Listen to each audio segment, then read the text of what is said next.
السلام علیکم ورحمۃ اللہ وبرکاتہ۔ حدیث نمبر 16۔ بسم اللہ الرحمن الرحیم۔ الحمد للہ رب العالمین والصلاة والسلام علی سیدنا محمد الرحمۃ للعالمین۔ بخاری شریف کے باب الطب میں سیدنا ابو ہریرہ رضی اللہ تعالی عنہ سے رسول اللہ صلی اللہ علیہ وسلم کا یہ ارشاد مروی ہے کہ اللہ تعالیٰ نے کوئی مرض ایسا پیدا نہیں کیا جس کی شفا نہ اتاری ہو۔ اسی طرح کا ارشاد سیدنا جابر رضی اللہ تعالیٰ عنہ سے مروی ہے کہ ہر مرض کی دوا ہے۔ بے شک جب درست طریقے سے علاج کیا جاتا ہے تو اللہ کے حکم سے مریض شفا پاتا ہے۔ ایک اور صحیح حدیث ترمذی کے باب الطب میں ملتی ہے کہ اللہ تعالیٰ نے سوائے ایک مرض کے سب بیماریوں کی شفا یا دوا پیدا کی ہے۔ صحابہ کرام رضی اللہ تعالیٰ رضوان اللہ علیہم اجمعین نے پوچھا وہ کون سا مرض ہے؟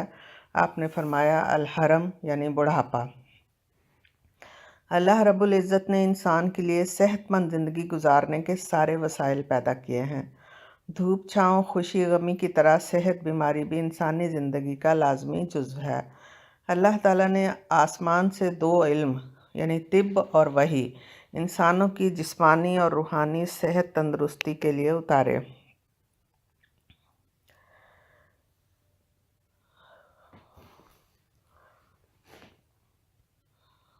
اللہ رب العزت نے انسان کے لیے صحت مند زندگی گزارنے کے سارے وسائل پیدا کیے ہیں۔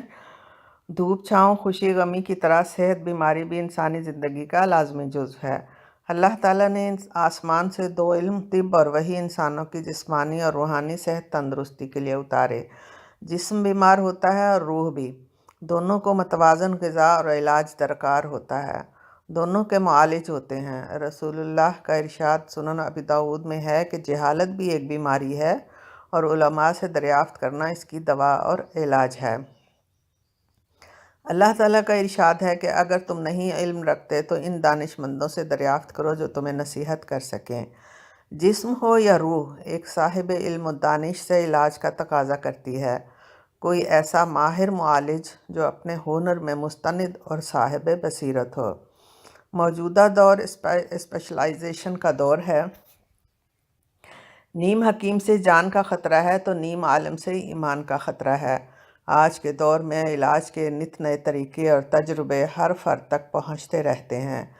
اللہ کے رسول صلی اللہ علیہ وسلم نے علاج کے ہر طریقے اور ہر کسی کے نسخے کو آزمانے سے منع فرمایا ہے۔ مسند احمد میں اسامہ بن شریک سے مروی ہے کہ اللہ تعالیٰ نے ہر بیماری کا علاج اتارا ہے۔ جاننے والا ہی اسے جانتا ہے اور جو نہیں جانتا وہ نہیں جانتا، یعنی ہر کوئی یہ علم نہیں رکھتا۔ علاج کے بے شمار طریقے ہیں، ہر کسی پہ ہر نسخہ کارگر ثابت نہیں ہو سکتا۔ معالج بھی ہزاروں ہیں، جسمانی علاج کوئی بھی کر سکتا ہے، کسی بھی ماہر طبیب سے کرایا جا سکتا ہے۔ مذہب، فرقہ، علاقہ وغیرہ کی کوئی قید نہیں۔ مومن اپنے اللہ سے مشورہ کرنے کے بعد کسی بھی طریقہ علاج کو منتخب کرتا ہے تو پھر معالج کی ہدایات کا پابند رہنا بھی ضروری ہے۔ ہر بیماری سے شفا ملنا اللہ تعالیٰ کے اذن سے ہی ممکن ہے۔ بڑھاپا ایسی بیماری ہے جس کو روکنا انسان کے بس میں نہیں۔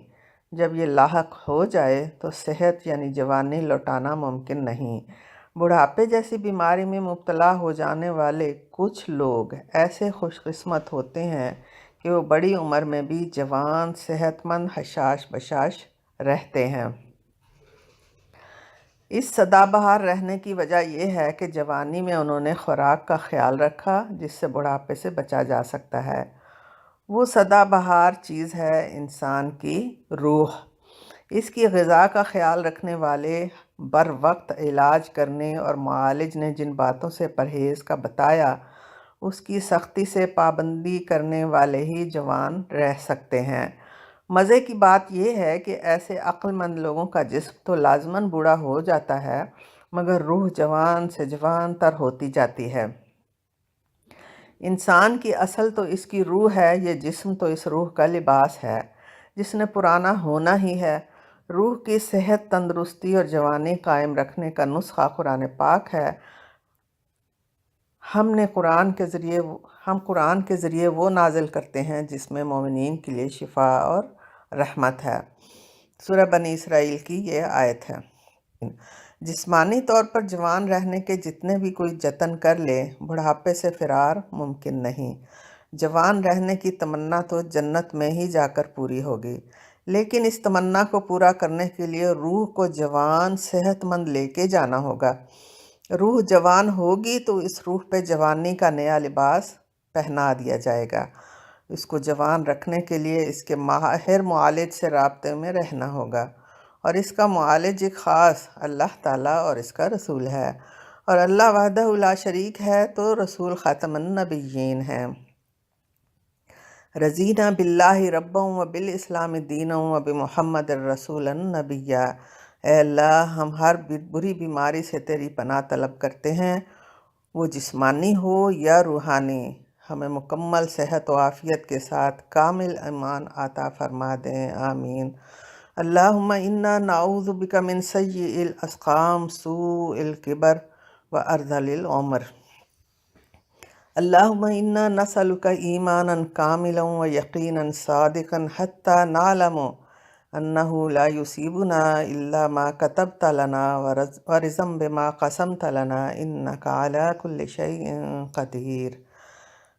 دعا کی خواستگار آپ کی بہن بشریٰ تسنیم۔ والسلام علیکم ورحمۃ اللہ وبرکاتہ۔